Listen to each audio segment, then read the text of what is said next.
हाल ही में जब Hindustan aeronautics limited की तुमाकुरु फैसिलिटी के शुरू होने की बात सामने आई थी, तो हमने आपसे कहा था कि अब आपको आईएमआरएच और डीबीएमआरएच प्रोग्राम से जुड़ी जो अपडेट्स हैं, वो अब सिलसिलेवार तरीके से मिलनी शुरू होंगी। और ऐसा हुआ है। हिंदुस्तान एरोनॉटिक्स लिमिटेड ने एक बहुत बड़ा फैसला लिया है, जहां पर वो पुराने ध्रुव हेलीकॉप्टर्स के तुलना में जो आईएमआरएच हैं, उन्हें बहुत ज़्यादा एडवांस बनाने वाले हैं। फैसला ये लिया गया है कि अब यहाँ पर हिंजलेस रोटर को छोड़कर जो इस्तेमाल होगा, वो होगा 5 ब्लेड आर्टिकुलेटेड रोटर सिस्टम। लेकिन सवाल ये है कि आखिर ये बदलाव क्यों किया गया? क्या आईएमआरएस ज़्यादा पावरफुल होगा या कम एजाइल होगा? इसका इंडियन एयरफोर्स और नेवी पर क्या असर पड़ेगा? नमस्कार दोस्तों, आप देख रहे हैं आई नी हिंदी, जहां पर आज हम पहले बात करने वाले हैं आईएमआरएच और डीबीएमआरएच प्रोग्राम में हुए एक बड़े बदलाव के कारण बारे में। चलिए शुरू करते हैं। सबसे पहले समझते हैं कि इंडियन मल्टी रोल हेलीकॉप्टर है क्या।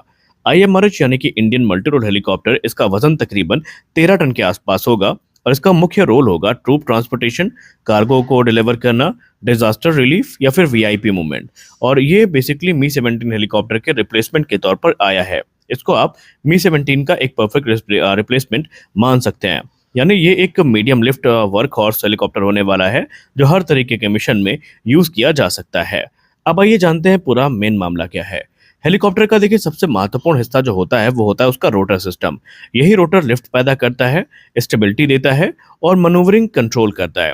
रोटर डिजाइन ही तय करता है कि हेलीकॉप्टर एजाइल होगा या स्टेबल, हेलीकॉप्टर लाइट वेट होगा या हैवी वेट या हैवी ड्यूटी। तो यहाँ पर अब हिंदुस्तान एरोनॉटिक्स लिमिटेड ने एक बड़ा बदलाव कर दिया है। हिंदुस्तान एरोनॉटिक्स लिमिटेड ने यह कहा कि हम यहाँ पर अब जो हिंजलेस रोटर हैं, इनका यूज करेंगे। सॉरी, हिंजलेस रोटर की जगह जो 5 ब्लेड रोटर्स हैं, इनका हम यूज करने वाले हैं। पहले हम समझते हैं हिंजलेस रोटर के बारे में, जो हमें ध्रुव और एलसीएच में देखने को मिलते हैं।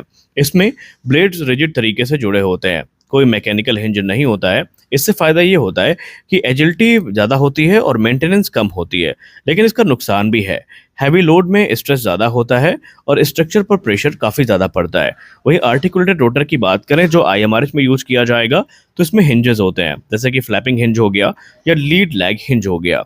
ये हिंजेस रोटर को फ्लेक्सिबिलिटी देते हैं और इसका फायदा ये होता है कि ये स्ट्रेस को एब्जॉर्ब करते हैं, हैवी लोड को हैंडल कर सकते हैं, वाइब्रेशन कम करते हैं।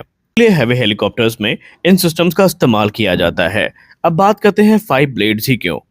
देखिए, आईएमआरएच हेलीकॉप्टर यानी इंडियन मल्टी रोल हेलीकॉप्टर में सिर्फ रोटर का टाइप ही नहीं बदला गया है, बल्कि ब्लेड्स की संख्या को भी बढ़ा दिया गया है, 4 से 5 कर दिया गया है। इसका फायदा ये है कि अब लिफ्ट जनरेशन ज्यादा होगा, बेहतर लोड डिस्ट्रीब्यूशन देखने को मिलेगा, वाइब्रेशन कम होगी और एक स्मूदर फ्लाइट हमें देखने को मिलने वाली है।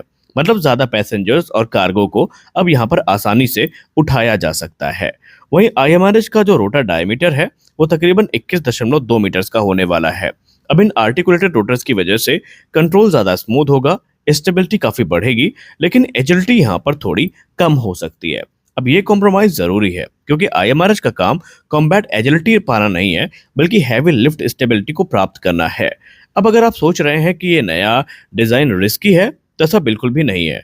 दुनिया के अगर आप किसी भी बड़े हेलीकॉप्टर जैसे कि मी 17 को देख लीजिए, सिकोर्स्की S92 को देख लीजिए या फिर AW101 को देख लीजिए, सब आर्टिकुलेटेड रोटर सिस्टम का ही इस्तेमाल करते हैं। यानी HAL ग्लोबल स्टैंडर्ड को फॉलो कर रहा है। इंडियन मल्टी रोल हेलीकॉप्टर का नेवल वेरिएंट भी होने वाला है, इसको हम इग्नोर नहीं कर सकते, जिसको हम deck based multi role helicopter के नाम से जानेंगे। और ये बेसिकली आईएमआरएच का एक नेवल वेरिएंट होने वाला है। नेवी के लिए हेलीकॉप्टर में एक खास रिक्वायरमेंट होती है, वो है ब्लेड फोल्डिंग मैकेनिज्म। क्योंकि शिप्स में जगह काफ़ी कम होती है, हेलीकॉप्टर्स को हैंगर में लिफ्ट करना पड़ता है या फिट करना पड़ता है। अब हिंजलेस रोटर में ये करना काफ़ी मुश्किल होता है, लेकिन आर्टिकुलेटेड रोटर में ये काम करना थोड़ा आसान होता है। इसीलिए ये डिज़ाइन नेवी के लिए भी परफेक्ट है। हिंदुस्तान एरोनॉटिक्स लिमिटेड का ये फैसला सिर्फ टेक्निकल चेंज नहीं है, बल्कि एक स्ट्रेटजिक शिफ्ट है। जहां पर ध्रुव और एलसीएस प्रचंड में हमें एजिलिटी पर फोकस दिखा, तो वहीं आईएमआरएच में स्टेबिलिटी, हैवी लिफ्ट फोकस दिखा। और ये भारत का एक बहुत बड़ी जीत है, क्योंकि हम अब एक नए प्रकार का हेलीकॉप्टर नए प्रकार के मैकेनिज्म के साथ बना रहे हैं। इतना तो स्पष्ट है कि हम इस चीज को लेकर एश्योर हो सकते हैं कि हिंदुस्तान एरोनॉटिक्स लिमिटेड अब फ्यूचर को लेकर सोच रही है और भविष्य में हमें एडवांस हेलीकॉप्टर्स देखने को मिलेंगे। हालांकि टाइमलाइन को लेकर अभी हम कोई टिप्पणी नहीं करना चाहेंगे, क्योंकि आप सबको पता है कि अभी टाइमलाइन पर टिप्पणी करना थोड़ी जल्दबाजी होगी। लेकिन इतना तो कंफर्म है कि 2030 के दशक के पहले ये हेलीकॉप्टर्स हमें देखने को नहीं मिलने वाले हैं। भारतीय नौसेना और भारतीय वायुसेना के लिए इन हेलीकॉप्टर्स का आना एक बहुत बड़े रिलीफ के जैसा होगा, क्योंकि एक लंबी हमारी जो निर्भरता है रशियन प्लेटफॉर्म्स पे, वो कम होना शुरू हो जाएगी। आप इस प्रोग्राम को लेकर क्या सोचते हैं, हमें अवश्य बताएं। अब बात कर लेते हैं अगली रिपोर्ट के बारे में। दोस्तों, भारत के 114 राफेल की डील अब में एक नया मोड़ आ चुका है, जहां पर बात अब सिर्फ एयरक्राफ्ट खरीदने तक सीमित नहीं है, बल्कि स्वदेशी हथियारों को ताकत में अपने जोड़ने पर ध्यान दिया जा रहा है। और इस कहानी के असली हीरो हैं अस्त्र मार्क 2, ब्रह्मोस एनजी और रुद्रम मिसाइल। लेकिन असली गेम चेंजर है एक छोटा सा शब्द, जो है आईसीडी। आइए इसके बारे में जानते हैं। देखिए, भारत और डसाल्ट के बीच में चल रही राफेल डील को लेकर नेगोशिएशन अब क्रिटिकल स्टेज में पहुंच चुकी है, जहां पर पहले हम सिर्फ फाइटर जेट खरीदने वाले थे, लेकिन अब भारत चाहता है अपने हथियारों को खुद से इंटीग्रेट करना, अपने हिसाब से अपग्रेड करना और किसी विदेशी कंपनी पर निर्भरता पूरी तरीके से ना रहे, इस बात का ध्यान रखना।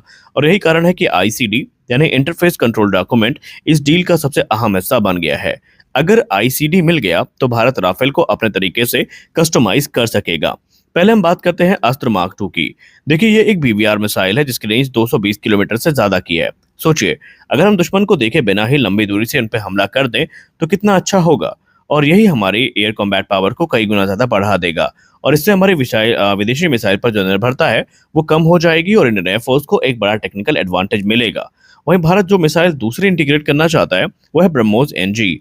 ब्रह्मोस एनजी ब्रह्मोस का एक हल्का वेरिएंट है जिसकी रेंज 300 किलोमीटर से ज्यादा की है। ये हल्की है, तेज है और ज्यादा एफिशिएंट है। और अगर ये राफेल में लग जाती है तो दुश्मन के हाई वैल्यू टारगेट को हम दूर से खत्म कर सकते हैं। समुद्र और जमीन दोनों जगह स्ट्राइक संभव हो जाएगी और राफेल एक डेडली स्ट्राइक प्लेटफॉर्म बन जाएगा। इसके बाद आती है बारी रुद्रम परिवार के मिसाइल्स की। रुद्रम सीरीज में रुद्रम 1, रुद्रम 2 और रुद्रम 3 हमें देखने को मिलती हैं और इनका काम है दुश्मन के रेडार और एयर डिफेंसेस को ध्वस्त करना, यानी युद्ध शुरू होने से पहले ही दुश्मन की आंखों को फोड़ देना। और इससे राफेल सुरक्षित तरीके से डीप स्ट्राइक कर पाएगा। इसके अलावा भारत ने फ्रांस से यह भी क्लियर कर दिया है कि हम सिर्फ यहीं पर सीमित नहीं रहने वाले हैं। भारत यहाँ पर आने वाली अपनी जो 2 से ज्यादा क्रूज मिसाइल्स हैं, नई जो अंडर डेवलपमेंट है, जिनमें एक हाइपरसोनिक है, उनको भी इंटीग्रेट करेगा और इस बात की जानकारी पहले ही फ्रांस को दे दी गई है।